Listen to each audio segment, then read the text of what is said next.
Palang araw, kaibigan. Bible. No? Ito ang aking alaga. Si Samer. Kasi lumapit siya sa akin eh. Oh, ano. Ay, huwag ka sasampa dyan. Ah, huwag ka sasampa. Magagalit sa'yo ano, si Loli. Yung tapete na sa labis. Ay. Ayan po, ano. Kumbaga lumapit po siya. Talagang malambing po eh. Kasi nakita niya ako nagbihis. Usually pag nakikita ako nagbibihis, alam niyo po, ang akala niya halis kami. Ganyan ang estilo nito. Mautang ito eh. Mautang ang aking Summer eh. Di ba Summer? Summer. Mautang ito eh. O, sige ano. O, wag mo sabing akyat ka pa sa ano. Sabi ko naman sa'yo, huwag kang akyat. Nagagalit si Loli. Ito pong alaga akong aso ano. Tulog na. Sige, baba ko na po siya. Ano? Pagpalang araw, ano po? Ngayon, ay ating pong mag-aaral na naman po tayo ano, na salita ng Panginoon Diyos. Sapagkat ang salita ng Diyos ay pagkain po natin. Hindi nyo man po tanggapin ang katotohanan, spiritual food po yan. Sabi nga ni Apostol Pablo, ano? Spiritual food. Ano po? Sabi ng Panginoong Yesus, pagkain din po, pangkaluluwa yan, ano? Samahan mo po kami, Panginoong Diyos, sa aming Ama na makapangyarihan sa lahat. Sa pagkakataon nito, Diyos, ikaw po manguna sa amin sa pag-aaral ng ng iyong salita ayon po sa kasulatan, sapagkat ang iyong salita ay mapapanaligan at tapat naman po, Panginoon Diyos. Salamat po. Buksan mo po ang puso ng mga tao ngayon. Kung sila man po ay lihis ang kanilang paniwala na hindi po nakakahayon sa Biblia, ayusin mo po at baguhin mo po sila, O Diyos, sapagkat ang tao po ay mahal mo. Salamat po sa ngalan ni Jesus. Amen. Nakita niyo po yung mundo gumagalaw. Ano bang tawag doon? Gumagalaw siya pagkatas nasa ilalim po yung Biblia. Yan, ano? Yang mundo, itong mundo, kinalalagyan natin, the planet Earth. Ano po? Lahat ng tao rito, tayo po, nandito sa mundo. Lahat, halaman, hayop, isda, lahat na nakikita ng ating mga mata. Ano po? Ngayon, bilang mga tao na nilalang ng Diyos, tandaan niyo po, nilalang po tayo ng Diyos. Binigyan po tayong kalayahan. Bagamat ang Diyos po nagbibigay ng mga batas. Kung susundin natin yung mga batas niya, okay yun, approve yun. Pag hindi mo naman sundin ang batas ng Diyos, ano po yun? Disapprove, ika nga. Po, kaya yung mundo, bilog, gumagalaw, umuorbit. Ang nagpapatakbo sa mundo ay walang iba kundi si Satanas. Ano po? Basahin po natin sa unang 1. Meron po nakasulat dito. Ito po ang nakalagay. Unang 1:5-19. Second paragraph. ang buong sanlibutan ay nasa kapangyarihan ng dyablo. Ano po? Yung sanlibutan po na tinutukoy, ito po yung mundo o tayo yung binubuo ng sanlibutan. Ano po? Tayo po yung sanlibutan. Okay? Sa Revelation o sa pahayag 12:9, itinapo ng napakalaking dragon ang matandang ahas na tinatawag na Diablo at Satanas na nandaraya sa buong sanlibutan. Itinapon siya sa lupa kasama ang lahat ng kanyang mga kampon. Yun. Kaya tayo po yung sanlibutan, ano? Tayo po. Sabi niya, si Satanas ay nandaraya sa sanlibutan. Tayo po yung dinadaya. Ang unang biktima po ay walang iba kundi yung unang tao na si Adan at Eva. Dahil hindi po kaya ni Satanas si Adan, ang tinira niya si Eva. Kaya si Eva, may tawag sila dyan eh. Ano bang tawag nila? Yung otokso, layuan mo ako. Tama po yan. Yung tokso. Kasi po, manunokso ang dyablo. Natokso po si Eva. At dinamay po si Adan. Mula sa kanila, imiral na po yung kasalanan at kamatayan sa bawat nilalang dito sa lupa. Dati po, perfect tayo. Wala po tayong kamatayan. Anong tawag doon? Immortal. Gaya tayo ng Diyos. Pero, nung mahulog po sa kasalanan ng unang tao, lahat po tayo nanggaling po sa unang tao. Ano po? Yung Eva, ibig sabihin ng Eva, ina. Opo. Yan po yata yung kahulugan ng Eva eh, no? Ina ng the universe. Ewan ko po. Hanapin ko lang po kung meron dito. Wala po sa index yung salitang Eva. Meron pong kahulugan yung Eva eh. Na parang ina sa sinukob. Parang ganun po, Kasi yung Adan at Eva, nagkaroon po ng anak from generation to generation. Kaya doon po nanggaling yung lahi natin. Yan lang, wala po sa index, Kasi parang meron akong nabasa nung araw nun eh. Po? Ay, ito po, meron pa dito sa Genesis chapter 3 verse 20. Eva ang tinawag ni Adan sa kanyang asawa sapagkat siya'y ina ng sangkatauhan. Yun. Sabi ko na nga po, nabasa ko ito eh. Ano po? Anong ibig sabihin ng Eva? Ina ng sangkatauhan. Ayun.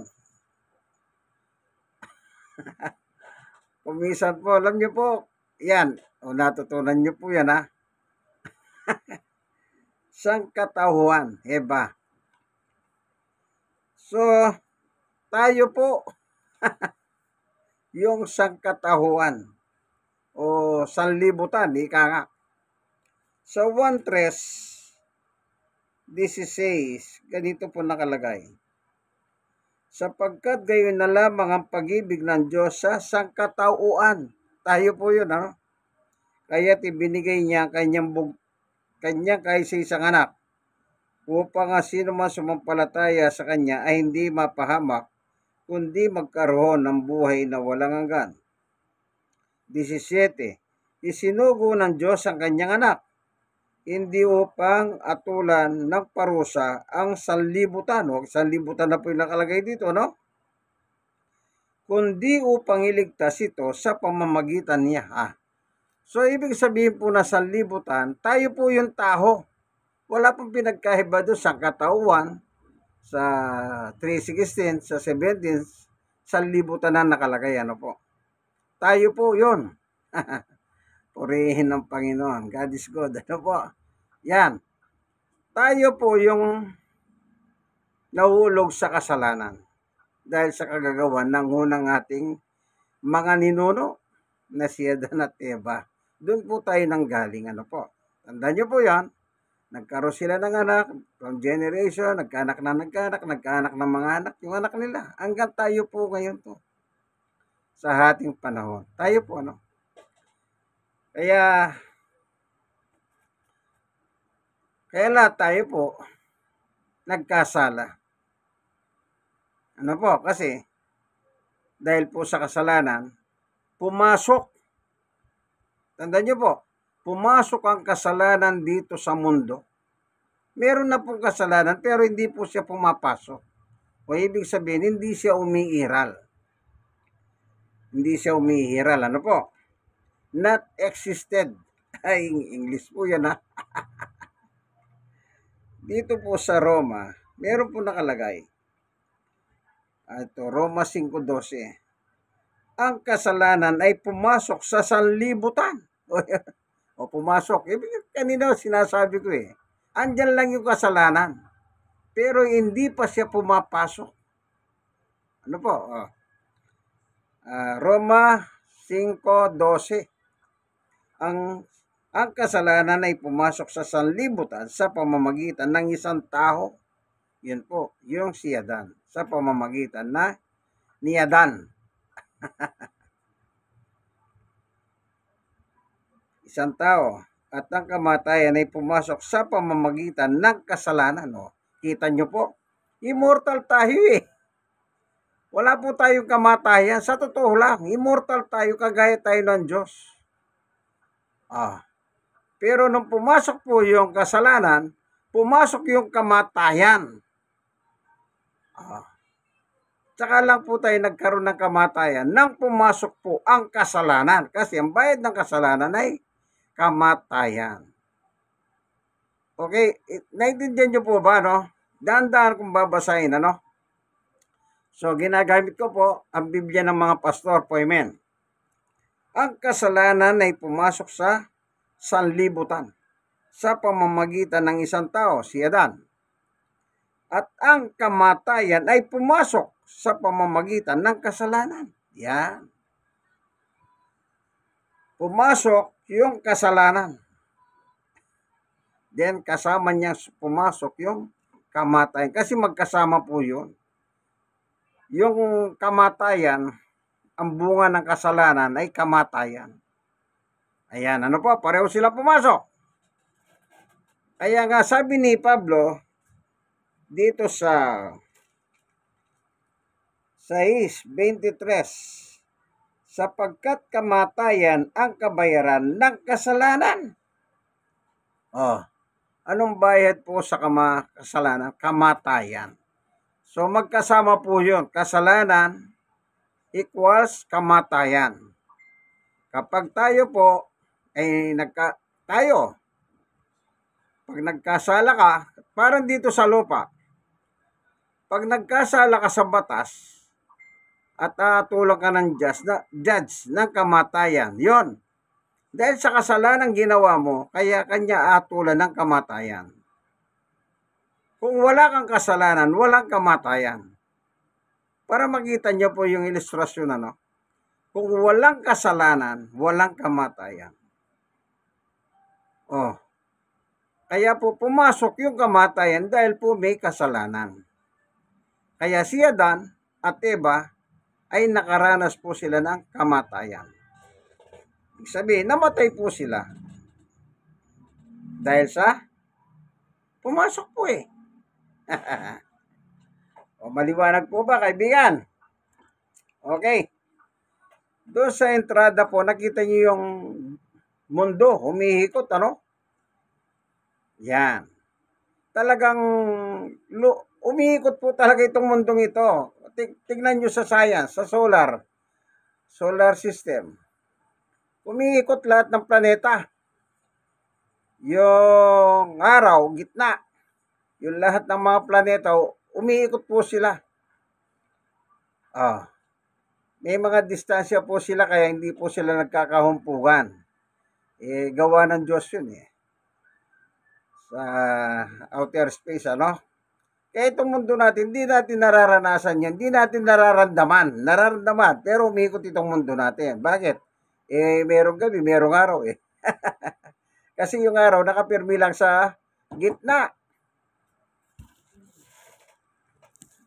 Kaya kapag umiikot pong ganyan, natural, kung dito yung araw, ito yung mundo natin. Pag umikot siyang ganyan, natural, may nasisinagan ng araw, at yung nasisinagan naman, yung nasa likod is nagiging gabi. O bilog, araw, o natural, dito po ang may liwanag. Pero yung nasa likod nito is gabi, madilim. Nakikita nyo po? Yan, umiikot po yung mundo natin. Ang mundo natin ang umiikot. Yung araw, nakapirmi lang, bola na nga po yun Hindi na kailangan umikot po. Hindi na kailangan umikot yun. Baka mapabilis ang buga na yun mapabilis ang ikot nun, buga na nga po yun. Shoo, shoo, shoo. Kung minsan, pinakikita po nila yung teleskopyo doon po sa NASA. Talagang tumataas pong ganun yung mga apoy paano kung umiikot pa yan? Di bumabalandrang ganun yung mga apoy. Anong mangyayari? Parang umuulan ng apoy. Ano ba? Kaya tayong mga tao po, tayo yung nasa labas kaya nakakaranas tayo ng init ng araw. Wala po tayo sa loob Halimbawa, ganyan. Wala tayo sa loob, nasa labas po tayong lahat. Umiikot, pero hindi natin nararamdaman na umiikot siya. Kasi nga po, merong gravity. Yung gravity po, yun ang pumipigil sa atin. Pag nawala na yung gravity yon, lulutang po tayo. Parang astronaut. Okay, balik tayo. Napunta tayo sa science, Ayan nyo po, meron tayong konting science kahit pa paano. Para tayo nag-aaral na science, alam nyo po, nag-aaral ako. Talagang sadyang mapakinig po ako sa mga kasaysayan. Sadyang ugali ko po yun. Ngayon, balik tayo. Yung buong sangkatauhan ang binigyan ng pag-ibig ng Diyos. Yun po sa 1:16 na minahal po tayo ng Diyos. Kahit na po tayo ay mga masamang tao. Ang totoo, masama talaga tayong tao. Kapag mayroong nagsabi sa inyo, hindi masama, mag-ingat ka. Pag sinabi mong hindi ka masama, lalabas, kapantay mo ang Diyos. Hindi mo pwedeng pantayan ng Diyos. Siyang may gawa sa atin. Almighty siya. Tayo, wala. Wala tayong ka-mighty-mighty. Wala tayong ka-mighty-mighty. Pero ang Diyos, God Almighty. Ayan. Tayo po yung inandugan ng pag-ibig ng Diyos. Anong dahilan? Kasi po, nasa ilalim tayo ng kasalanan or sumpa. Sumpa. Kagaya tayo ng mga taong isinumpa. Hindi ba sinasabi nila yung mga bibig pa mababagsik? Gumapang ka. Parang sa hirap. Tapos nangyayari po talaga yan. Yun, sumpa yun. Isinusumpa ko. Gagapang kang parang uhod. Yung mga mainit po yung mga bibig. Minsan nangyayari po yun. Meron pa nakasubok sa inyo na sinumpa kayo ng mga ninuno ninyo. O kayo mismo, sinumpa ninyo yung mga pamilya nyo dahil sa matinding galit. Tayo, Galacia. Inalintulad tayo dyan eh. Eto. Tinubos tayo ni Kristo mula sa sumpa ng kautusan nang siya'y sinumpa para sa atin sapagkat nasusulat, isinusumpa ang bawat binibitay sa punong kahoy. Yun. Tinubos tayo sa sumpa ng kasalanan. Yung kautusan. Kasi po, hindi ka pwedeng tubusin ng kautusan. Tandaan nyo po yan. Hindi po tayo pwedeng tubusin ng kautusan. Kaya, si Jesus po, tinubos tayo. Kailan? Nang siya ay naipako sa krus. Punong kahoy. Ibig sabihin yung krus, punong kahoy. Ano po? Kaya purihin ang Panginoon. Ingat po kayo, Kasi, ang dami pong mga sekta ng mga reliyon. Yung atheist, hindi naniniwala sa Diyos. Ano pa? Meron ako na-discovery. Yung Wiccan.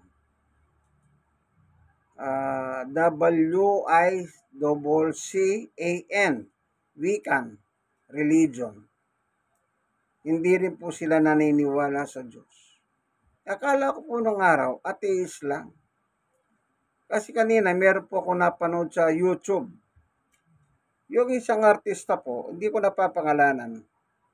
Na-interview po siya nung 90s o 80s, naging po siya, sexy star. Abang ini-interview po siya, ayun, nakita ko po. Yung kanyang belief o religion ay Wiccan. WICCAN, Wiccan. Tapos, sinerch ko po sa Google yung Wiccan. Hindi po pala sila naniniwala sa Diyos. Kala ko po yung atheist lang. Yun, nadagdag na naman po sa aking pagre-research. So, kaya ingat po kayo. Kasi ang lumikha po sa atin Diyos. Paano ngayon yan? Hindi sila naniniwala sa Diyos. Ang sabi nung dating sexy star, kapag gumawa ka ng mabuti dito sa mundo, 3 beses ibabalik sa iyo ng mundo. Ang mundo magbabalik sa iyo. Hindi na nila sinasabing Diyos kasi hindi nga po sila naniniwala sa Diyos. Parang yung atheist, di naman namin nakikita ang Diyos. Kaya kami hindi naniniwala, sabi nila. So, yun naman Wiccan, wala sila simbahan, pero pumupunta po sila sa mga gubat. Yung nature, doon sila kumukuha ng lakas nila. Na noong 1930s po, na nagsimula yon doon sa isang foreigner, si Gerard. Pangalan niya, Gerard. Nakalimutan ko na ang apelyido niya.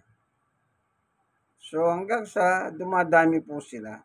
At hanggang ngayon, nare-reveal na rin po ngayon. Kaya nasa YouTube po, hanapin nyo po, Wiccans. Kaya nga, ang tawag sa kanila, mangkukulam. Magaling po sa witchcraft. Ano po? Okay. Tayong mga tao, ayon sa Biblia, kasi Biblia po ang ating batayan ng ating pananampalataya.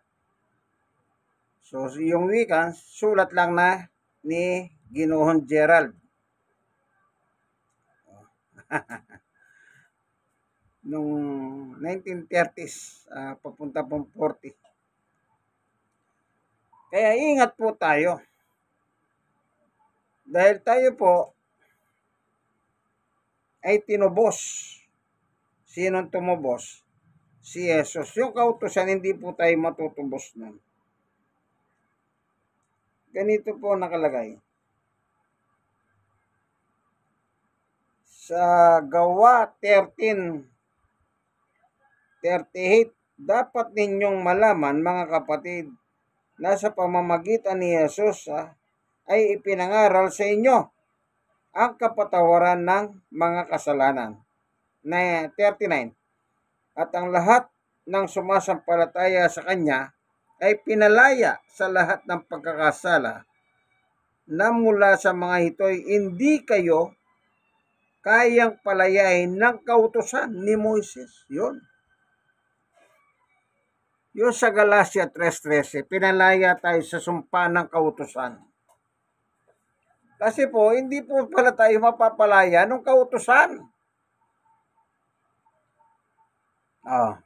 Kaya po tayo nasa ilalim ng sumpa.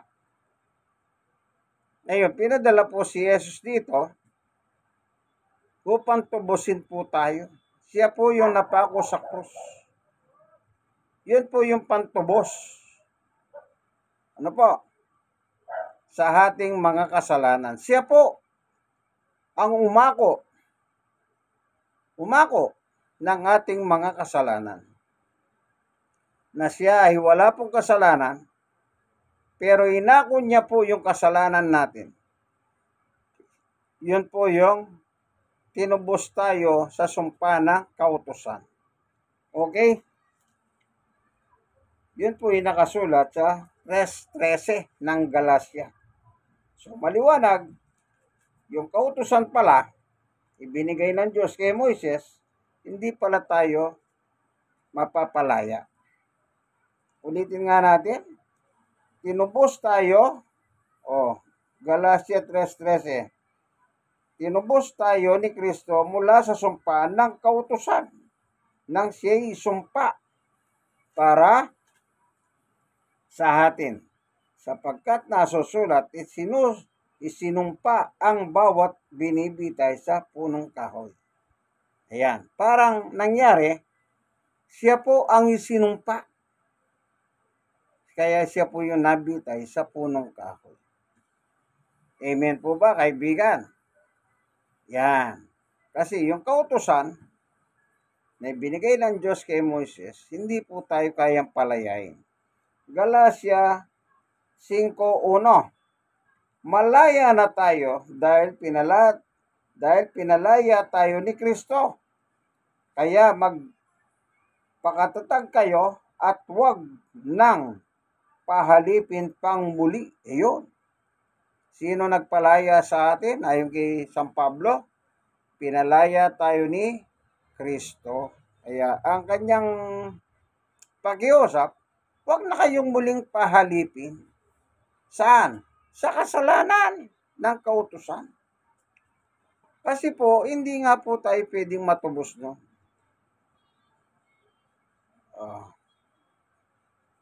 Ganito po yan. Yung kautusan, napakahirap pong sundin.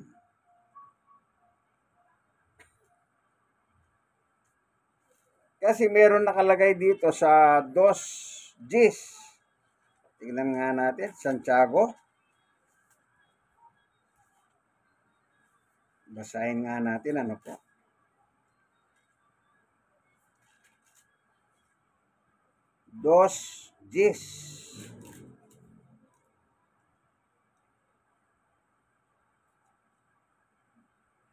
Ang lumalabag sa isang utos, kahit tumutupad sa iba pa, ay lumalabag sa buong kautusan.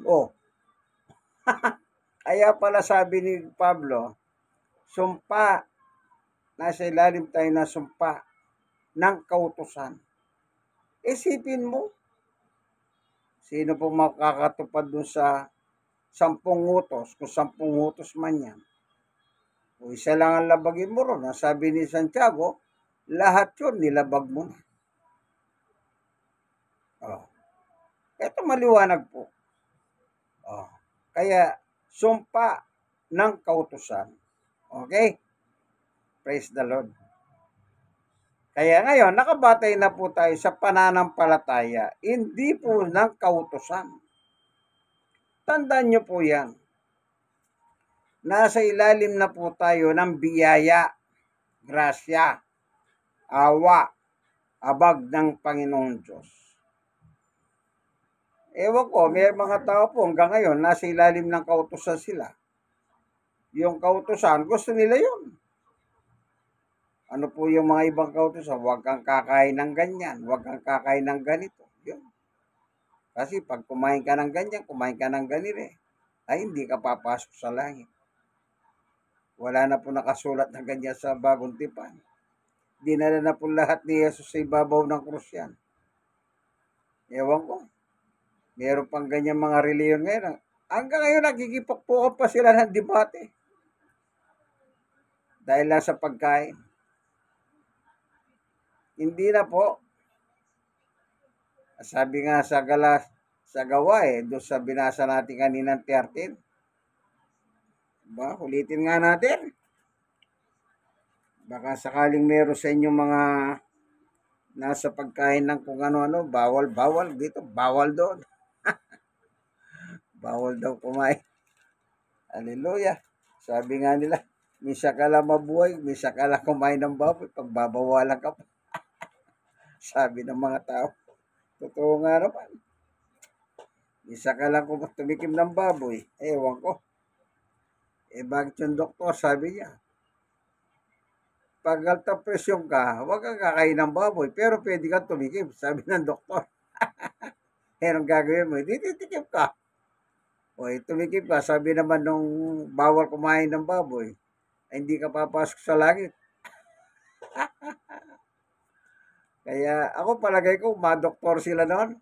Sisermo na sila ng doktor eh. Ano po sabi niya, Ito po 13:38.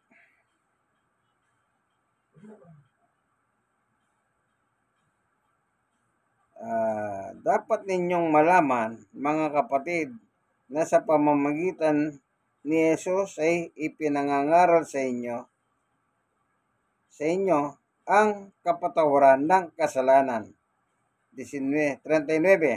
At lahat na sumasampalataya sa Kanya, lahat ng sumasampalataya kay Jesus ay pinalaya na sa lahat ng pagkakasala na mula sa mga ito, hindi kayo kayang palayain ng kautusan ni Moises. Sa pamamagitan ng pananampalataya.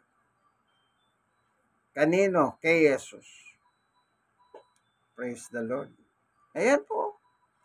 In Christ alone. Kaya lahat tayo po nagkasala.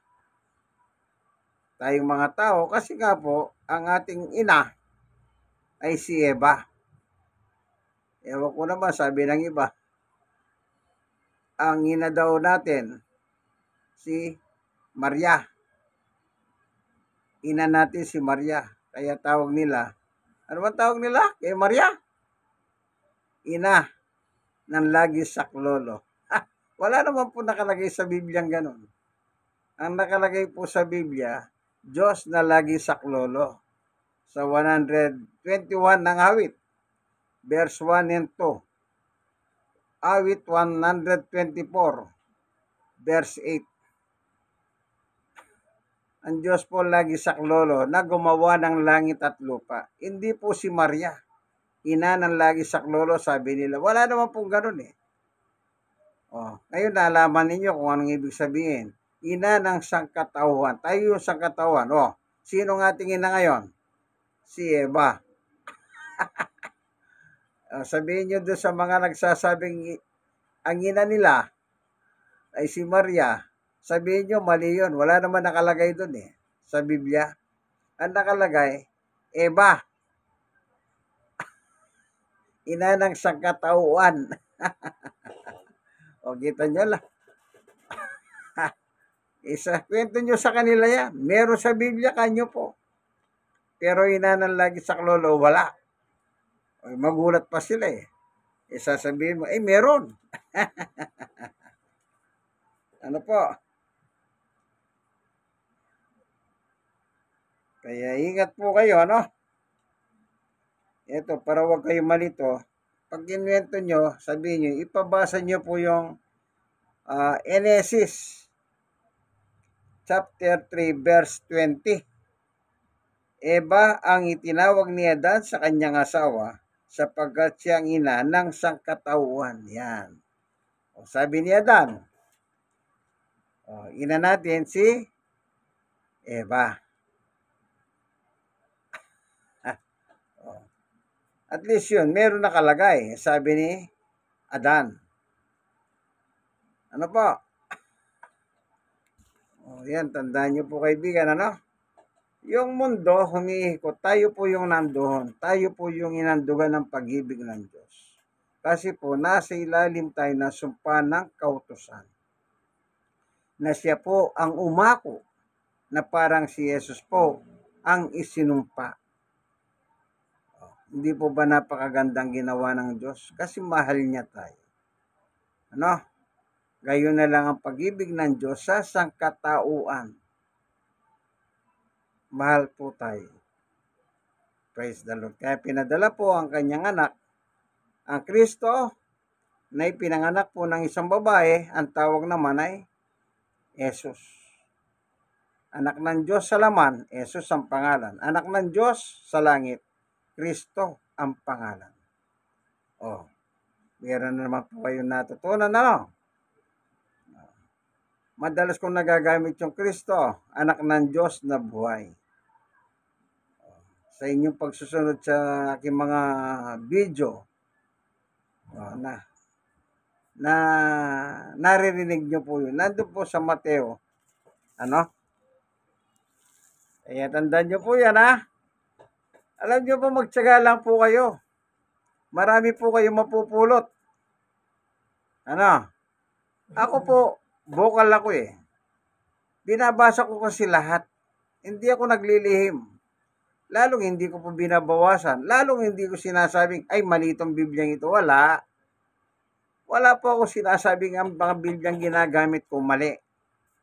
Yun lang po mga anti-Christ, yung mga kulto.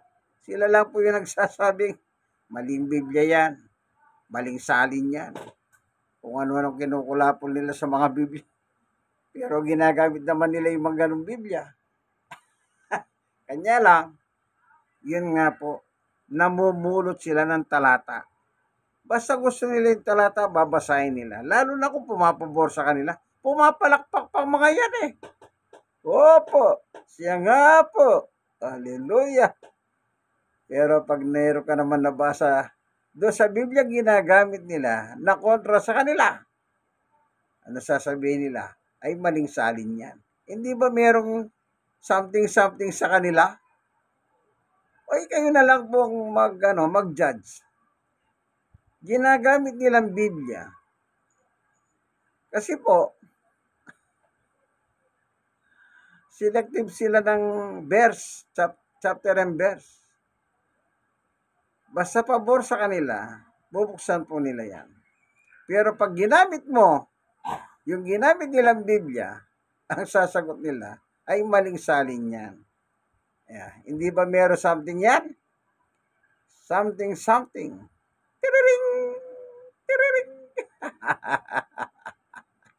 Pag membro po kayo ng mga something, tiriring, ay itiwalag nyo na sarili nyo dyan. Mga anti-Christ yan, mga kulto yan. Parang mga wikan din yan. Parang mga atheist din yan. Hallelujah. Ano po? Salamat Panginoon Diyos sa pagtuturo mo sa amin sa katotohanan na amin natungayan po sa banal na kasulatan. Yung mga nanonood po, Panginoon Diyos, kung sila man po ay nagdadala ng kabigatan sa buhay, yung paghahanin. At kung naman meron po silang sakit o karamdaman, yun po silang pagalingin. Salamat po, Diyos, sa ngalan ni Jesus. Amen and amen. God is good all the time. Ito po ang inyong kaibigan, minsan pa, Brother Manny Bautista. Ano po? Na nasa programa po kayo ng ang tunay na pagbubunyag. Ano po? Ng katotohanan o salita ng Diyos ayon sa Biblia. Ayan, nakangiti na naman ako, kaibigan. Alam mo na yan. Like and share. Share lang po. Malay ninyo, makatulong po kayo. Lalo na dun sa mga may tililing. Ay, ipasan nyo po. Naalala ko nung araw. Nangangaral ako sa palengke. Yung membro ng may tililing. Aba, binidyohan pa ako eh. Yan ang nakita kong binibidyohan ako. Nag-post naman ako, talagang inayos ko. Nagpakawala akong talata sa Biblia. Sabi ko doon sa Bible study ko, i-share nyo sa inyong simbahan yan. Para meron kayong mapulot. Sabi ko gano'n. Oh! Tapos tumatawag pa siya. Parang humingi pa ng rescue. Sabi ko, o yan, tinatawag na po kayo. Pumunta na kayo rito. Dinidescribe pa nila ako eh. Lakas ng loob, binibidyo ko. Ay, gustong-gusto ko naman. Gustong-gusto ko. Bakit? Pag napanood nila yung video niyan, bubulaga sila sa katotohanan. Sabi ko eh, meron din po silang programang pagbubunyag. Pero wala yan, kako. Ito, yung tunay na pagbubunyag. Totoo, binubunyag ko, kako. Kaya, nagsawa rin nakaka-video yun. Wala na. Eh bakit? Aba, pag binidyo ko, kita nyo po yung manok. Yung pagsasabog, ano? Yung, alam ko po yun eh. Kasi nakikita ko po sa television, hindi po ako nagsusugal ng sabong. Kasi kawawa yung manok. Pinakain mo ng pinakain, pagkatapos, sisintesain mo lang. Di po ba? Ewan ko naman doon sa animal cruelty, ba't hindi nila dinidemanda mga sabungan na yan? Pero pag merong aso pinakita na pinagmalupitan, dinidemanda yung tao. Okay. Animal cruelty, di ba yung manok, animal yan? Oh, pero bakit hindi po nila may demanda? Kasi, tiling! Ang dami pong nawala. Mga sabungero, hanggang ngayon wala pong hustisya. Oh. Ala, nasa na yun. Sigurado, 6 feet below na po ang mga yun. Alam ko naman, sugal yan, baka nagka-host yan. O hindi natin alam. Hanggang ngayon, hindi na po sila lumutang. Ano po? Okay? Hanggang dito na lamang, pag napunta tayo sa mga sabos. Huwag po kayo magsabok. Kawawa yung manok. Pinakain mo ng pinakain na. Samantalang ikaw hindi ka kumakain ng masasarap. Yung manok kumakain, tapos sisintesain mo lang siya. Hallelujah. Ano po? Ay, bisyo rin po yun. Huwag nyo na pong tangkiligin. Hanggang dito na lamang po, ano? Sana po, i-share nyo nang i-share ang aking video. Yun lang po gusto ko. Mag-share naman po kayo, ano? Bye-bye!